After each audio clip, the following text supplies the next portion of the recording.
Good to go. Guys, we have with us our coach, Mr. Gautam Gambhir. As usual, we'll take one question at a time. Yes, sir.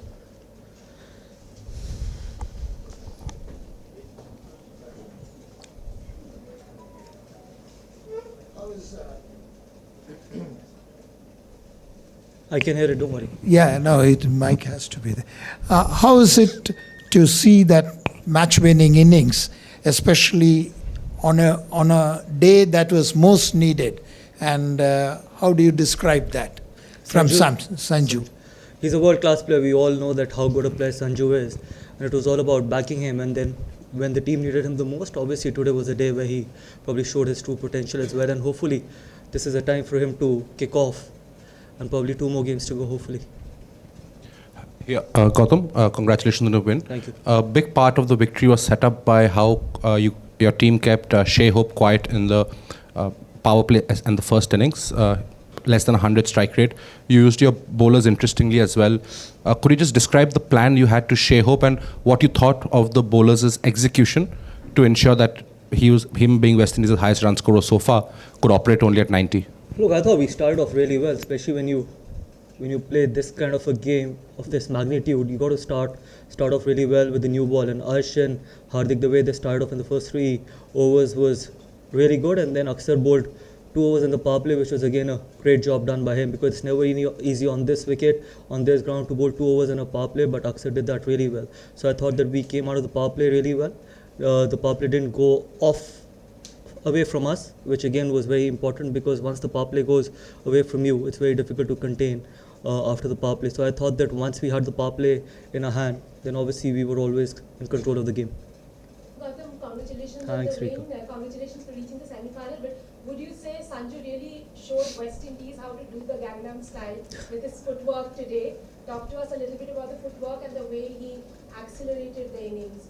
Sometimes he batted with a strike rate of over 200, then he brought it down.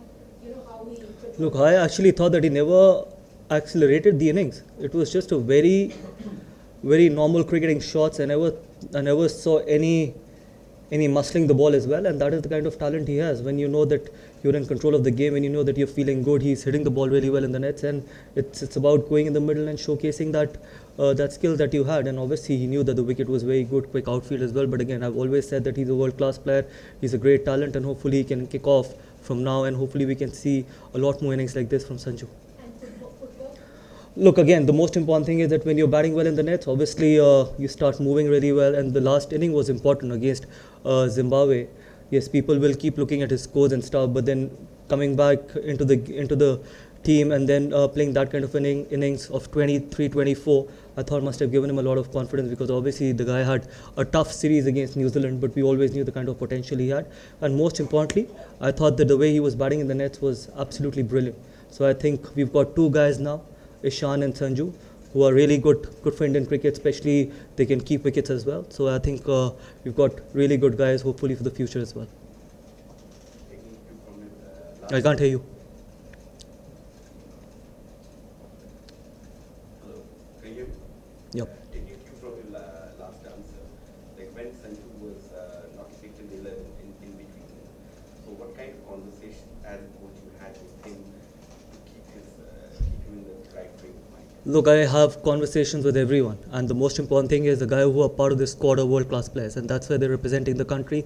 And we always knew the talent that Sanju had. 3 T20 hundreds, not many people have it. So we always knew that obviously he had a tough series against New Zealand, so sometimes it's important to give him a break as well, because you want to get the guy off that pressure situation as well. And we always knew that whenever we need him in the World Cup game, he'll come and deliver it for us. And exactly against Zimbabwe, yes, he delivered it for us. We got a start that we wanted in the first 3 overs, and today again, from where he left against Zimbabwe, he showcased his talent, and this is what we expect from Sanju to do more consistently.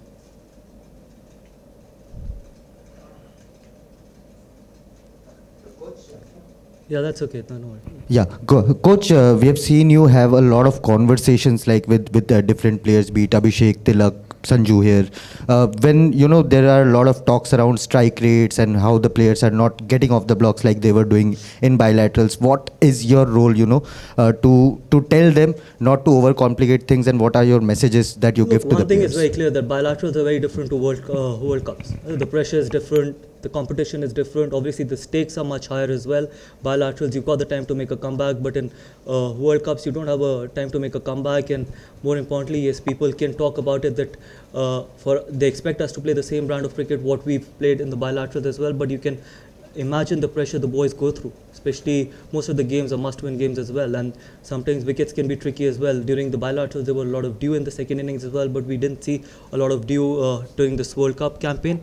So I felt that it was not only about the strike rates, it's about reading the game reading the game properly, and obviously reading the situation as well. And that is something that is going to be important, and the guys did that really well. Even today, you saw they're chasing 195. We never felt that we were out of the game. Never ever did we felt in 20 overs that the chase was away from us. So the guys kept in control. Yes, there were times in bilaterals where we could chase the target in 16, 17 overs, but this is World Cup, and the pressure is different, and the quality is different as well. Hi, Coach. Congratulations are in order, of course, but I want to know, 196 is a target that doesn't get chased very often in the T20 World Cup. In fact, this was India's highest successful chase in this competition. Firstly, what are the sort of conversations you had in the mid-innings? And throughout this competition, we've seen that there's no dearth of belief in the team. So how do you inculcate that in the squad? Look, the best part is that I've played a lot of games at Eden Gardens. I've seen a lot of games at Eden Gardens as well. And obviously, it's a great chasing ground.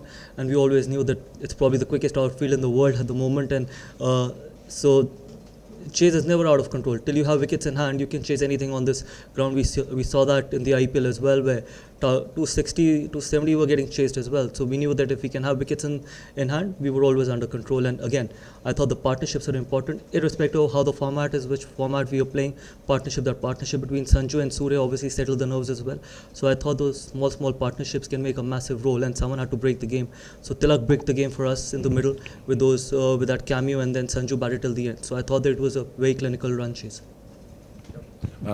Gautam, India have used Bumrah differently in the tournament, sometimes in the power play, sometimes not in the power play. Today you had 3 overs for him in the second half of the innings. Is that dependent on the surface, the opposition rhythm? How do you go about planning that? I think it's more to do with the opposition, that where the firepower lies. Especially we knew that West Indies has got a lot of firepower in the middle with Hetmeyer, Rovman and Sherfane.